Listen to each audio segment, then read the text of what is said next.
खानदेशात डाळबट्टी म्हणजे खूप स्पेशल मेनू असतो। खास करून हा मेनू श्रावण महिन्यात खूप जास्त घराघरामध्ये केला जातो। म्हणूनच श्रावण महिन्याला सुरुवात झालेलीच आहे, म्हणूनच ही रेसिपी मी खास तुमच्यासाठी घेऊन आली आहे। तर आज आपण मस्त खुसखुशीत डाळबट्टी करणार आहोत। सोबतच घोटून घेतलेलं मस्त असं चटपट सांबारच्या चवीचं वरण सुद्धा करणार आहोत। वरून मस्त असं साजूक तुपाची धार खूप मस्त लागते। दिसायला तरी अवघड वाटले, पण करायला खूप सोपे आहे।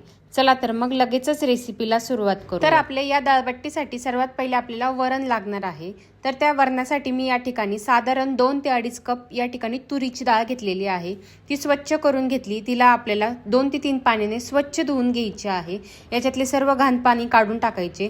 तर 2 ते 3 पाण्याने ही डाळ मी स्वच्छ धुवून घेतलेली आहे। लगेचच एक कुकर घेतला, त्यामध्ये आपल्याला ही सर्व डाळ घालायची आणि आपल्याला 2 कप डाळीसाठी या ठिकाणी 1 ते 1.5 कप पाणी घालायचे आणि ही डाळ आपल्याला छान अशी मंद गॅसवर मऊ शिजवून घ्यायची आहे। तरी साधारण आपण या डाळीला साधारण 3 शिट्ट्या काढून घेऊ। तोपर्यंत आपण बट्टीसाठी लागणारे पीठ मळून घेऊया। तर मी या ठिकाणी 2 कप गव्हाचे पीठ घेतले आहे। आता बट्टीसाठी गव्हाचे पीठ अशा प्रकारे थोडेसे असे जाडसर दळलेले घ्यायचे।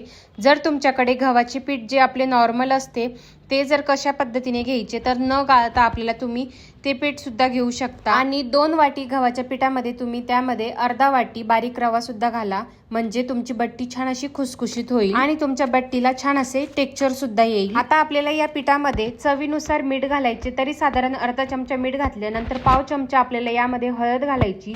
1 चमचा आपल्याला ओवा घालायचा। ओवा असा हातावर आपल्याला चोळून घालायचे, म्हणजे ओव्याची टेस्ट आणखीन छान येते। आता हे सर्व साहित्य आपण कोरडे असे मिक्स करून घेऊया, म्हणजे हे संपूर्ण या पिठाला चोळून घ्यायचे आहे। त्यानंतर लगेचच आपण 2 चमचे कडकडीत तेल या बट्टीवर घालायचे आहे। कडकडीत तेल आपण बट्टीमध्ये घातल्यामुळे बट्टी छान अशी खुसखुशीत होते आणि छान अशी कुरकुरीत होते। याकरिता आपण यामध्ये छान असे कडकडीत तेल यामध्ये घालायचे। हे तेलाचे मोहन हलकेसर कोमट झाले की लगेच आपल्याला या गव्हाच्या पिठामध्ये हे तेल चांगले असे चोळून घ्यायचे आहे। लक्षात घ्या, मी या ठिकाणी फक्त गव्हाचे पीठ असे जाडसर दळलेले घेतलेले आहे, बाकी कुठलेही पीठ मी यामध्ये वापरलेले नाही। आता आपण यामध्ये हे तेल चांगले असे चोळून घेतलेले आहे। अशा पद्धतीचा गोळा झाला पाहिजे।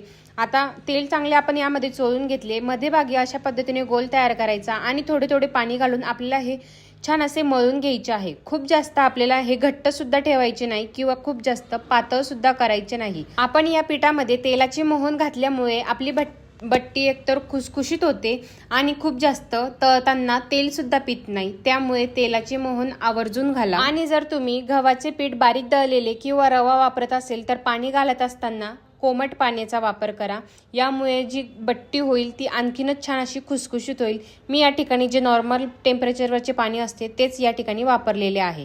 आता आपल्याला हा गोळा छान असा तयार करून घ्यायचा आहे। तर तुम्ही बघू शकता, मी मस्त असा या ठिकाणी गोळा तयार करून घेतला आहे। खूप जास्त पातळ सुद्धा ठेवला नाही किंवा खूप जास्त असा घट्ट सुद्धा केलेला नाही, असा मध्यम स्वरूपाचा हा गोळा आपण या ठिकाणी तयार करून घ्यायचा आहे।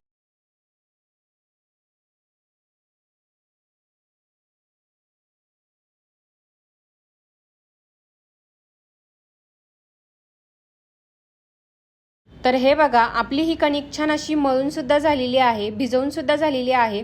आता आपल्याला हा गोळा साधारण 15 ते 20 मिनिटं भिजण्यासाठी ठेवायचा आहे। तर 15 ते 20 मिनिटानंतर हा गोळा छान असा भिजलेला आहे। तुम्ही बघू शकता, थोडा असा दाटसर दिसत असल्यामुळे थोडं याला पुन्हा आपण एकदा मळून घेऊया, म्हणजे थोडासा असा सैलसर होईल। जेवढे आपण हे पीठ छान असे मळून घेतले तेवढी आपली बट्टी खुसखुशीत व्हायला मदत होईल, त्यामुळे शक्यतो अशा पद्धतीने मळून घ्या। आता हे मळून घेतलेले पीठ आपण एका पोलपाटावर काढून घ्यायचा आणि अशा पद्धतीने लांबसर गोळा तयार करून याचे छान असे छोट्या आकाराचे गोळे तयार करून घ्यायचे आहे। तर आपल्याला या ठिकाणी सर्व एकसारख्या आकाराचे आपण या ठिकाणी गोळे तयार करून घेत आहोत। तर साधारणतः आपल्या एवढ्या कणकेमध्ये 5 किंवा 6 गोळे तयार करून होतात। तर तुम्ही बघू शकता, मध्यम या ठिकाणी मी गोळा तयार करून घेतला। खूप जास्त मोठा ठेवला नाही किंवा खूप जास्त छोटा सुद्धा केलेला नाही। आता हा गोळा आपण लगेचच पोलपाटावर छान असा लाटून घेणार आहोत। तर पोलपाटाला सर्वात पहिले छान असे तेल लावून घ्यायचे, म्हणजे जो गोळा आहे तो या पोलपाटाला चिपकणार नाही। आता या उंड्याची आपल्याला छान अशी पोळी लाटून घ्यायची आहे। खूप जास्त पातळ सुद्धा ठेवायची नाही किंवा खूप जास्त जाड सुद्धा ठेवायचे नाही। तर तुम्ही बघू शकता मी अशा पद्धतीची या ठिकाणी पोळी लाटून घेतलेली आहे। आता आपल्याला या पोळीला संपूर्णपणे छान असे तेल लावून घ्यायचे आहे। आता आपल्याला बट्टीसाठी पूड पाडायची आहे। तर मी पोळीला छान असे तेल लावून घेतले। आता एक साइड अर्धवट उचलायची आणि अशा पद्धतीने फोल्ड करायची। फोल्ड केलेल्या बाजूला सुद्धा छान असे तेल लावायचे। नंतर दुसरी बाजू सुद्धा अशा पद्धतीने फोल्ड करून तिला सुद्धा छान असे तेल लावून घ्यायची। नंतर ती सुद्धा बाजू अशा पद्धतीने आपण फोल्ड केलेल्या बाजूवर ठेवायची, त्याला सुद्धा छान असे तेल लावून घ्यायचे, कारण आपल्या या बट्टीला जास्तीत जास्त लेअर पाडून घ्यायचे आहे। अशा पद्धतीची उभ्या आकाराची घडी झाली की त्याला आपल्याला अशा पद्धतीने गोलाकार द्यायचा आहे आणि छान असे याचे तोंड दाबून घ्यायचे आहे। खूप जास्त दाबू नका, नाहीतर याचे जे लेयर्स आहे ते दबून जातील। त्यामुळे हलक्या हाताने याला आपल्याला दाबत जायचे। आपण या उंड्याच्या अशा पद्धतीने घड्या करून घेतल्यामुळे आपल्या बट्टीला छान असे लेयर्स पडतात। तर हे बघा अशा पद्धतीने छान असा गोळा तयार करून घेतला आहे, तुम्ही बघू शकता। तर सेम पद्धतीने आपण सर्व गोळे या ठिकाणी तयार करून घेणार आहोत। तर तुम्ही बघू शकता मी सेम पद्धतीने या ठिकाणी सर्व गोळे तयार करून घेतले, तरी साधारण 5 ते 6 गोळे या ठिकाणी तयार झालेले आहेत। हे उंडे मी एका इडलीच्या स्टीमर मध्ये ठेवलेले आहे स्टीम करण्यासाठी। या खाली मी अर्धा ग्लास पाणी ठेवलं होतं। आता हे इडलीचं पात्र आपल्याला गॅसवर ठेवायचं। आता या बट्ट्या आपल्याला मध्यम गॅसवर साधारण 15 ते 20 मिनिटं वाफवून घ्यायच्या आहे। आता बट्ट्या वाफवल्या जात आहेत तोपर्यंत आपण वरण बनवून घेऊया। तर वरण सुद्धा छान असे मऊ शिजले गेलेले आहे, तुम्ही बघू शकता। आता ही डाळ आपल्याला रवीने छान असे घोटून घ्यायचे आहे। यामध्ये मी कुठल्याही प्रकारची दुसरी डाळ वापरलेली नाही, फक्त आपली जी तुरीची डाळ असते तीच वापरली आहे। तुम्ही हवं तर यामध्ये दुसरी मुगाची डाळ किंवा आपली मसूरची डाळ सुद्धा वापरू शकता। आता पाणी घालून ही डाळ मी संपूर्ण वाटून घेतली। लगेचच कढईमध्ये मी साधारण 3 चमचे तेल घेतले। तेल आपले छान असे कडकडीत तापले की त्यामध्ये आपल्याला अर्धा चमचा मोहरी घालायची। मोहरी सुद्धा छान अशी तडतडली की त्यामध्ये अर्धा चमचा जिरे घालायची। जिरे मोहरी छान तडतडली की लगेचच कढीपत्ता घालायचा। आता कढीपत्ता सुद्धा छान तडतडला की लगेचच आपल्याला यामध्ये 10 ते 12 लसूण अशा पद्धतीने बारीक ठेचून घेतला होता, तो सुद्धा आपण यामध्ये घातला। नंतर एक टोमॅटो लालसर असा पिकलेला घ्यायचा, तो बारीक कापून घेतला होता, तो सुद्धा आपण यामध्ये घातला। आता हे फोडणीमध्ये आपण चांगले असे मिक्स करून घ्यायचे आहे। जोपर्यंत टोमॅटो छान असा मऊ पडत नाही तोपर्यंत आपल्याला याला मिक्स करायचे। आता टोमॅटो छान मऊ पडला की यामध्ये आपल्याला पाव चमचा हिंग घालायचा। हिंग सुद्धा आपल्याला या फोडणीमध्ये चांगला मिक्स करायचा। आता हे सर्व साहित्य आपण छान परतून घेतले। त्यामध्ये आपल्याला 1 चमचा लाल मिरची पावडर घालायचा। नंतर 1.5 ते 2 चमचे आपल्याला या ठिकाणी सांबर मसाला वापरायचा। सांबर मसाल्यामुळे आपल्या या वरणाला खूप छान चव येणार आहे। त्यानंतर आपण यामध्ये पाव चमचा किंवा अर्धा चमचा हळद घातली, चवीनुसार मीठ घालायचे। आता हे मसाले आपल्याला या फोडणीमध्ये चांगली अशी मिक्स करून घ्यायचे आहे। बरेच जण या बट्टीसाठी साधे आपले फोडणीचे वरण सुद्धा केले जाते किंवा जे आपले हळद मिठातले वरण असते ते सुद्धा केले जाते, पण मी या ठिकाणी जे आपले मसाल्यातले तिखट वरण असते तेच करत आहे। अशा पद्धतीचे तुम्ही सुद्धा वरण करून बघा, खूप भारी लागतं। आता आपण यामध्ये जी घोटून घेतलेली डाळ होती ती घातली। लगेचच आपण जे कुकरमध्ये थोडेसे पाणी घालून ते सुद्धा आपण यामध्ये घातले। आता या वरणाला आपण चांगले असे मिक्स करून घेतले। लगेचच या वरणाला आपण मध्यम गॅस करून चांगली अशी खळखळून उकळी काढून घ्यायची आहे।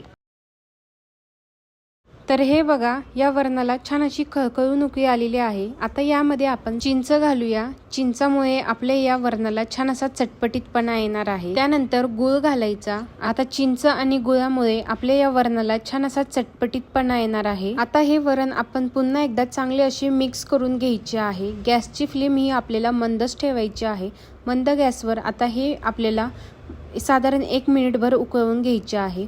आता याच्यावर आपण बारीक चिरलेली कोथिंबीर घालायची आणि आपले या ठिकाणी वरणबट्टी बरोबरचे वरण तयार झालेले आहे। तुम्ही बघू शकता छान असा कलर सुद्धा आलेला आहे। हे वरण खूप जास्त तिखट सुद्धा करायचे नाही, छान असा चटपटीत चवीचं हे वरण आपलं या ठिकाणी तयार झालेलं आहे। लगेचच आपले जे वाफवण्यासाठी आपण बट्ट्या ठेवल्या होत्या त्या सुद्धा आपल्या वाफवून तयार झालेल्या आहे। एक बट्टीमध्ये आपण अशा पद्धतीने चाकू टाकून बघूया। चाकू संपूर्ण क्लीन येतोय, म्हणजे बट्टी आपली आतपर्यंत छान अशी वाफवल्या गेलेली आहे। आता हे बट्टी आपण संपूर्ण गार करून घेतली। आता ही बट्टी आपण अशा पद्धतीने चाकूच्या मदतीने अशा कापून घेऊया। खूप जास्त या बट्टीचे तुकडे करू नका, अशा पद्धतीने आपण ही बट्टी कापून घेऊया। तर सगळ्या बट्ट्या आपण अशाच पद्धतीने कापून घेणार आहोत। तर बट्टीची लेअर बघा, छान असे लेअर या बट्टीला आलेले आहे। तर सर्व बट्ट्या मी या ठिकाणी कापून घेतलेल्या आहे। लगेचच आपण कढईमध्ये तेल ठेवलेले आहे। तेलाचे तापमान खूप जास्त ठेवू नका, मध्यम तेल आपल्याला या ठिकाणी ठेवायचे आहे। मध्यम तेलामध्ये आपल्याला या बट्ट्या टाकायच्या आहेत। तेल आपण खूप जास्त कडकडीत गरम केले तर आपल्या बट्ट्या या वरून अशा तळल्या जाईल, आतून अशा कच्च्या राहतील। त्यामुळे बट्टी ही मध्यम गरम तेलामध्ये टाका। आता ही बट्टी टाकल्या लगेचच आपल्याला मिक्स करायचे नाही किंवा हलवून घ्यायचे नाही। 1 ते 2 मिनिट आपल्याला ही बट्टी छान अशी सेट होऊन द्या। थोडी सेट झाली की आपल्याला झाऱ्याने अशा पद्धतीने हलवून घ्यायची आहे। मगच आपल्याला या बट्ट्या छान अशा तळून घ्यायच्या आहे। तर ही बट्टी आपण साधारण अर्धा मिनिट अशीच ठेवून देऊया।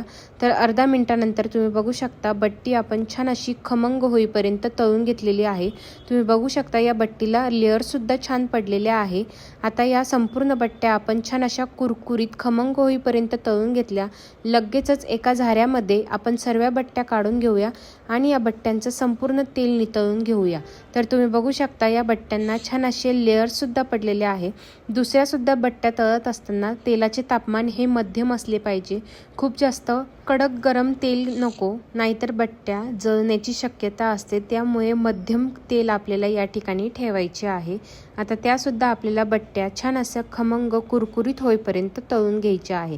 तर या ठिकाणी आपल्या सर्व बट्ट्या तळून घेतलेल्या आहे। आपली श्रावण महिन्यात स्पेशलची या ठिकाणी डाळबट्टीची थाळी रेडी झालेली आहे। तुम्ही बघू शकता छान अशी बट्ट्या आपल्या या ठिकाणी तयार झालेल्या आहे। सोबतच आपण चटपटीत चवीचं वरण सुद्धा केलेलं आहे।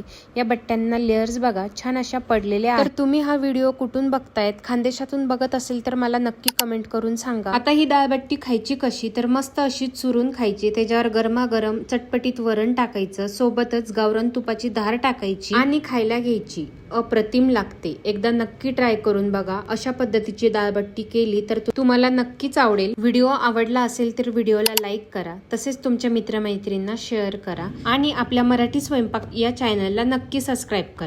तर पुन्हा भेटूया अशा छान व सुंदर रेसिपी सोबत। तोपर्यंत धन्यवाद।